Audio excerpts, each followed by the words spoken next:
స్తుతిపాత్రుడా స్తోత్రార్హుడా స్తుతులందుకో పూజార్హుడా. దేవునికి స్తోత్రం. క్రీస్తునామమున ప్రియ సహోదరులకి సహోదరులకి వందనాలు. సహోదరులారా బాగున్నారా? మనము భూమి వైపు కాకుండా పరలోకం వైపు మనం చూస్తూ ఉండాలి. దేవుని యొక్క రాకడ దినాల్లో ఉన్నాం. లోకంలో పరిస్థితులు బాగాలేవు. ఎన్నెన్నో మరణాలు చూస్తూ ఉన్నాం. భయంకరమైనటువంటి పరిస్థితులు. కాబట్టి ప్రభువుని నమ్ముకుని ప్రభు యొక్క మార్గంలో జీవిస్తే నిత్య రాజ్యం ఉన్నదని బైబిల్ సెలవిస్తూ ఉంది. మంచిది. మనము గతంలో ప్రకటన గ్రంథం 19వ అధ్యాయము 7 వచనాల వరకు మనం ధ్యానం చేసుకున్నాం. మీరు కూడా బైబిల్ తీసుకోవాల్సిందిగా నేను మనవి చేస్తున్నాను. బైబిల్ తీసుకునండి. ప్రకటన గ్రంథం 19వ అధ్యాయం 8వ వచనం. మరియు ఆమె ధరించుకున్నటకు ప్రకాశములను నిర్మలములనైన సన్నపు నారబట్టలు ఆమెకి ఇవ్వబడెను.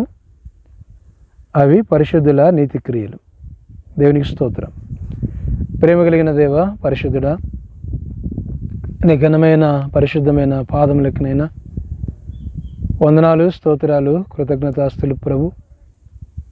ఈ సమయంలో నైనా నీ వాక్యాన్ని చదువుకున్నాం. నీ రాజ్యానికి మనం సిద్ధపరిచి బలపరచమని నీ దగినటువంటి పాదాలకు నాపు చెప్పుకుంటూ యేసునామమున ప్రార్థించి వేడుకొనుచున్నాము తండ్రి. ఆమేన్. దేవునికి స్తోత్రం. ప్రియ దేవుని బిడ్డలారా, ఈ సమయంలో సంఘం యొక్క ప్రతిరూపం అంటే సంఘం అనగా మనమే, కానీ ఇది పరిశుద్ధపరచబడిన సంఘం, యేసు రక్తము చేత కడగబడిన సంఘం. ఆ సంఘాన్ని స్త్రీగా ప్రభు పోల్చినటువంటి క్రమం ఇందులో రాయబడి ఉన్నది. పెళ్లి కుమారుడుగా ప్రభు రాబోతూ ఉన్నాడు. పెళ్లి కుమార్తెగా సంఘము సిద్ధపడుతూ ఉన్నదని క్రైస్తవ సంఘాల్లో ప్రతి ఒక్కరూ చెబుతూ ఉన్నారు. వివాహ సందర్భాల్లో ఖచ్చితంగా ఈ విషయాలు చెప్తారు. దేవునికి స్తోత్రం. ప్రియులారా, ఈ సమయంలో ఆమెకు ధరించుకున్నటకు సన్నపు నార బట్టలు, ప్రకాశములను నిర్మలమునైన సన్నపు నారా బట్టలు ఆమెకి ఇవ్వబడను. దేవునికి స్తోత్రం. ప్రకాశములు అంటే రక్షణ వస్త్రము అని మనం గమనించాలి. రక్షణ వస్త్రము లేకుండా పరలోక రాజ్యం చేరలేము. కాబట్టి ప్రతి క్రైస్తవునికి రక్షణ వస్త్రం ఉండాలి. క్రైస్తవులు చాలామంది తెల్లటి వస్త్రాలు ధరిస్తూ ఉంటారు. కొంతమంది కోట్ వేసుకుంటూ ఉంటారు. కొంతమంది సేవకులు క్యాషక్ వేసుకుంటారు. విశ్వాసులైతే పురుషులు తెల్లటి వస్త్రాలు, ప్యాంటు సెట్, స్త్రీలు శారీస్, వారు తెల్లటి శారీస్ కట్టి వెళుతూ ఉంటారు. అది గుర్తు మాత్రమే. అంటే పరిశుద్ధతకు, అంటే ప్రకాశమైన వస్త్రాలుగా మనము ఎంత వెలగలిగినటువంటి వస్త్రాలు ధరించినా, పట్టు వస్త్రాలు ధరించినా తెల్లటి వాటితో సమానముగా కనిపించవు. అంటే తెల్లటి ఆ వస్త్రాలు అవి పరిశుద్ధతను చూపించే విధంగా ఉంటాయి. తెల్లటి వస్త్రాలు పరిశుద్ధం అనటం లేదు, అలా ఉంటాయి. ప్రియులారా, చాలామంది తెల్లటి వస్త్రాలు ధరిస్తారు. ప్రకాశమానమైనది నిర్మలమైనది అన్నాడు. ప్రకాశమానమును నిర్మలమును అన్నాడు. మత్తయి సువార్త 22వ అధ్యాయం 11వ వచనంలో పెళ్లి విందుకు ఒక వ్యక్తి వెళ్ళాడు. అది పరలోకపు విందు, రాజకుమారుడు యొక్క విందు. అక్కడ వారు వచ్చారు, అడిగారు, పెళ్లి వస్త్రం లేకుండా ఎందుకు ఇక్కడికి వచ్చావని. అతని కాళ్ళు చేతులు కట్టేసి అతన్ని అగ్నిలోకి పంపించారు. గుర్తుపెట్టుకోండి, దేవుని యొక్క వస్త్రం, పెళ్లి వస్త్రం అన్నది చాలా అవసరం. ఇది నీతి క్రియలు అని బైబిల్ గ్రంథం సెలవిస్తుంది. ప్రకాశమానమును నిర్మలమునైన నారావస్త్రములు, సన్నపు నారా బట్టలు ఆమెకి ఇవ్వబడెను. అనగా సంఘానికి, పరిశుద్ధులకు ప్రకాశమానమైనవి, నిర్మలమైనవి నారా బట్టలు. ప్రియులరా, పరిశుద్ధతకు, పరిశుద్ధాత్మ నింపుదలకు, ఆత్మ కలిగిన వారికి అంటే ఇవ్వబడుతున్నటువంటి వస్త్రాలుగా దేవుని వాక్యములో మనం చూస్తూ ఉన్నాం. ఇది నిజము, వాస్తవం. గమనించండి ప్రియులరా. ఎందుకు అనగా మనము దేవుని వాక్యము దానియేలు గ్రంథంలో ఆది కాండంలో దేవుని వాక్యాన్ని మనం చూసినట్లయితే 41వ అధ్యాయంలో కొన్ని విషయాలు మనకు కనిపిస్తాయి. ఆది కాండం 41వ అధ్యాయంలో యోసేపు గురించి దేవుని యొక్క వాక్యము రాయబడినటువంటి సంఘటన మనం చూడగలం. యోసేపు పరిశుద్ధుడు, నిష్కలంకుడు, పాపరహితుడు. పాపము ప్రేరేపించిన ఆ పాపానికి అంగీకరించని వాడు. దేవునికి స్తోత్రం. అందుకే ఆది కాండం 41వ అధ్యాయం 42వ వచనంలో అతని యొక్క సామర్థ్యాన్ని బట్టి, అతని యొక్క పరిశుద్ధతను బట్టి దేవుడు అతనిలో ఉన్నాడు అని గ్రహించి ఫరో ఏం చేశాడు తెలుసా? 41వ అధ్యాయం 42వ వచనం.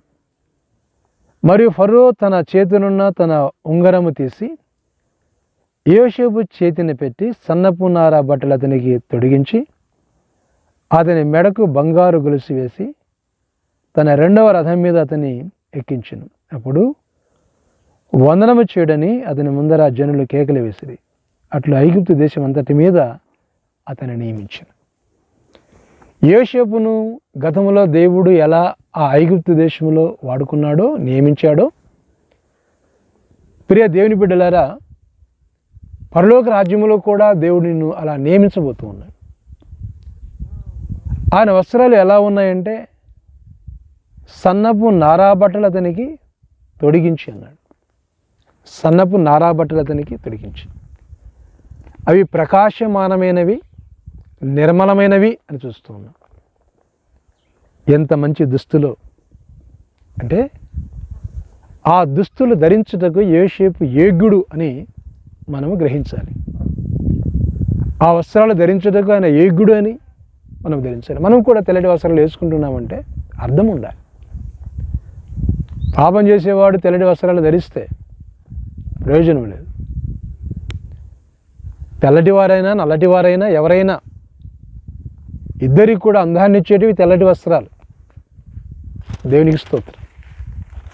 దీనితో సమానమైనటువంటి వస్త్రాలు ఏ సూటు కాదు, ఏ పట్టు వస్త్రాలు కాదు అని గ్రహించాలి. దేవునికి స్తోత్రం. ప్రియులరా, అంటే మన అలంకరణ, ఆధ్యాత్మిక అలంకరణ పరిశుద్ధమైనదై ఉండాలి అని ప్రభు కోరుతూ ఉన్నాడు. ఆధ్యాత్మిక అలంకరణ పరిశుద్ధమైనదై ఉండాలి అని ప్రభు కోరుతూ ఉన్నాడు. గమనించండి. అందుకే ఎస్తేరు జీవితాన్ని జ్ఞాపం చేసుకున్నప్పుడు ఆమె జీవితం ఎలా ఉన్నదో చూడండి. పేదరాలు, బానిస, మొర్దెకై కుటుంబంలో దత్తత తీసుకుని పెంచుకునేటువంటి ఆ చిన్న బిడ్డ. ప్రియులారా, ఒక సమయం వచ్చింది. ఆ సమయంలో దేవుని వాక్యాన్ని మనం గమనించినప్పుడు ఎస్తేరు గ్రంథం 2వ అధ్యాయంలో ఆ లేఖన భాగాలు చూస్తాం. అంటే హేగే నిర్ణయించినది తప్ప మరి ఏమీ కూడా ఆమె కోరలేదు అని బైబిల్ గ్రంథం సెలవిస్తూ ఉంది. 2వ అధ్యాయం 15వ వచనం. మొర్దెకై తన కుమార్తెగా స్వీకరించుకున్న తన పినతండ్రి అయిన అబీగయీలు కుమార్తె ఎస్తేరు రాజునద్దకు వెళ్ళటకు వంతు వచ్చినప్పుడు స్త్రీలను కాయు రాజు యొక్క శనుడైన హేగే నిర్ణయించిన అలంకారముగాక ఆమె మరి ఏమీ కోరలేదు. ఎస్తేరును చూసిన వారందరికీ ఆమె యందు దయ పుట్టెను. రాజు లేకపోతే హేగే అక్కడ ఉన్నటువంటి అలంకరణ చేసే వ్యక్తి నిర్ణయించినది కాక మరి ఏ వస్త్రాన్ని ఆమె ధరించలేదు అని బైబిల్ గ్రంథం చెల్లిస్తుంది. అయితే చూచిన వారందరికీ ఆమె మీద ఇష్టము కలిగి విశ్వాసులుగా మనం అలా ఉండాలి. ఈరోజు స్త్రీల యొక్క అలంకరణ భయంకరమైపోయింది. సేవకులు చెప్పడానికి భయపడతారు, ఎందుకంటే మందిరానికి రారని. పాటలు పాడుతూ ఉంటారు, వారి యొక్క మేకప్ మనం చూస్తాం. అలా మేకప్ ఉన్నప్పుడు యెజబెలు జ్ఞాపకం చేసుకోవాలి. ప్రియులారా, అలంకరణ అన్నది ఎలా శుద్ధీకరించబడాలి, ఎలా పరిశుద్ధముగా ఉండాలని బైబిల్ గ్రంథం రాయబడి ఉన్నది. ఆమె ధరించుకున్నటకు ఆమెకు ప్రకాశమానమును నిర్మలమైనవి నారాబట్టలు ఆమెకి ఇవ్వబడిన. దేవుని బిడ్డగా నీకు ఈ అర్హత ఉన్నదా? దీనికి నువ్వు పాత్రుడవా, పాత్రురాలవా? నేను పాత్రురాలనా అని జ్ఞాపకం చేసుకుని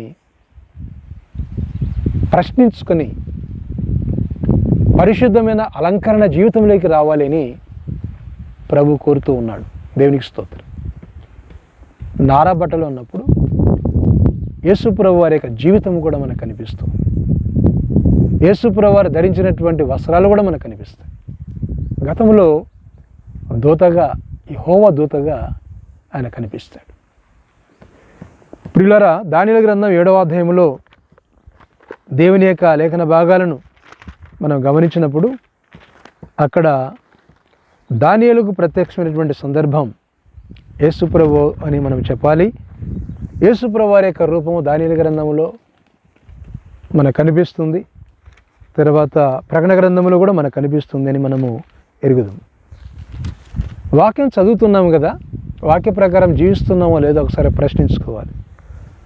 భూలోక సంబంధమైనటువంటి అందము కాదు, పర సంబంధమైనటువంటి అందం. కనుక ఎలా ఉన్నది మన అందము అని మనము గమనించుకోవాలి. ప్రియులారా, ఇక్కడ దేవుని వాక్యము అంటే దానియేలు గ్రంథం 10వ అధ్యాయం 5వ వచనం, 7వ అధ్యాయం అన్నాను, 7వ అధ్యాయం కాదు 10వ వచనం, 10వ అధ్యాయం 5వ వచనం. నేను కనులెదు చూడగా నారాబట్టలు ధరించుకున్న ఒకడు కనబడెను. అతడు నడుమున మేనిమి బంగారు పరిశుద్ధ నడికట్టు మళ్ళా చదువుతున్నాను, సారీ. నేను కనులెదు చూడగా నారాబట్టలు ధరించుకున్న ఒకడు కనబడెను. అతడు నడుమున మేలిమి బంగారు నడికట్టు కట్టుకొని ఉండెను. అతని శరీరము రక్తవర్ణపు రాతి వంటిది, అతని ముఖము మెరుపు వలె ఉండెను. అతని కన్నులు జ్వాలామయమైన దీపములను, అతని భుజములను పాదములను తలతలాడు ఇత్తడివి పోలి ఉండెను. అతని మాటల ధ్వని నర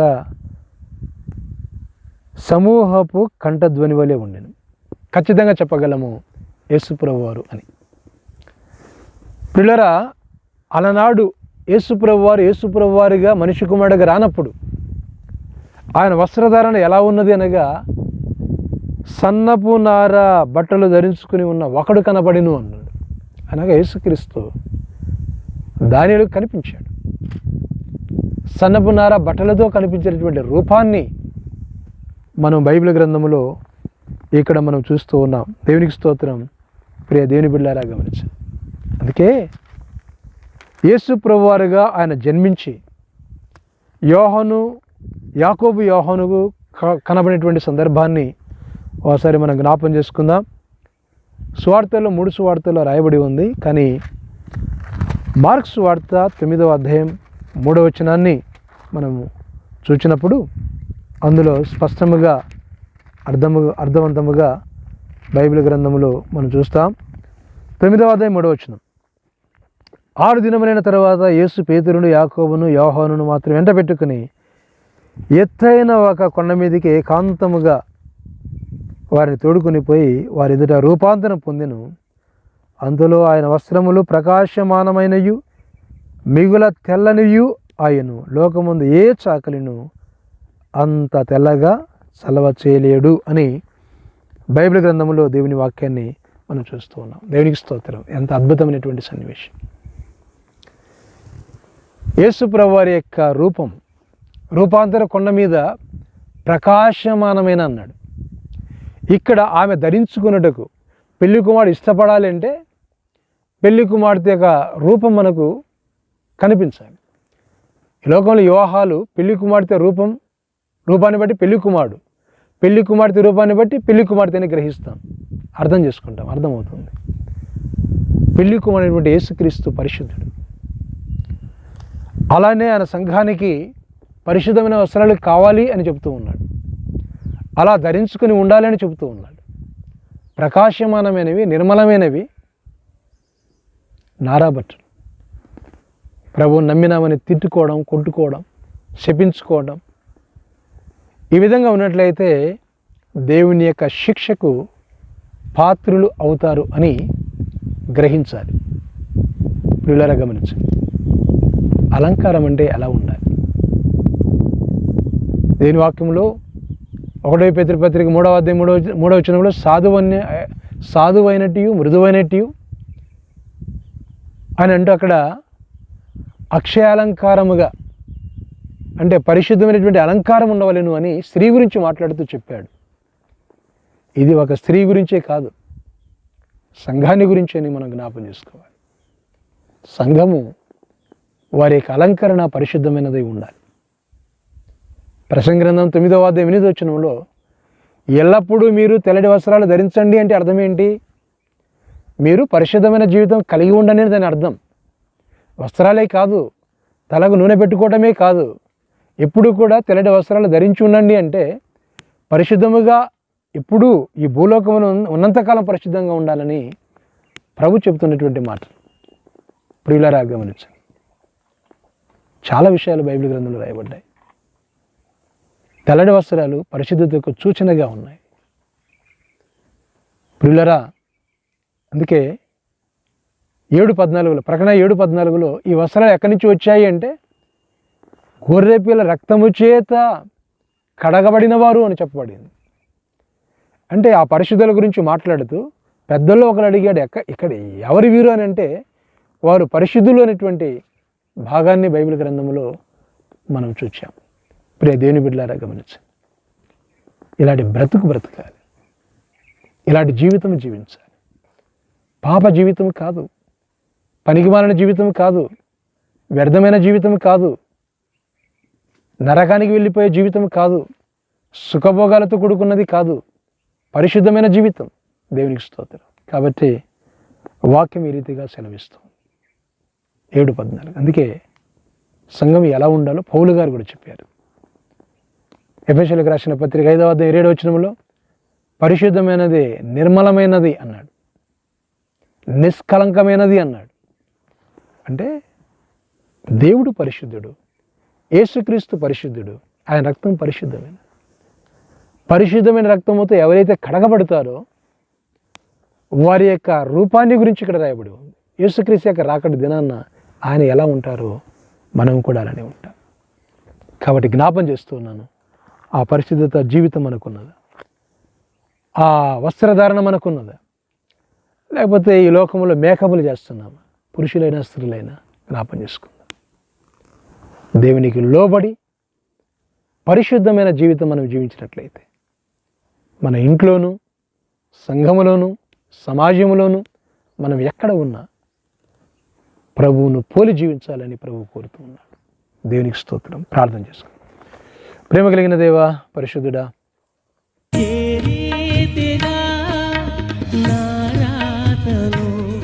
నీ చేతితో రాసితివో, ఏ రీతిగా నా బాటను నీ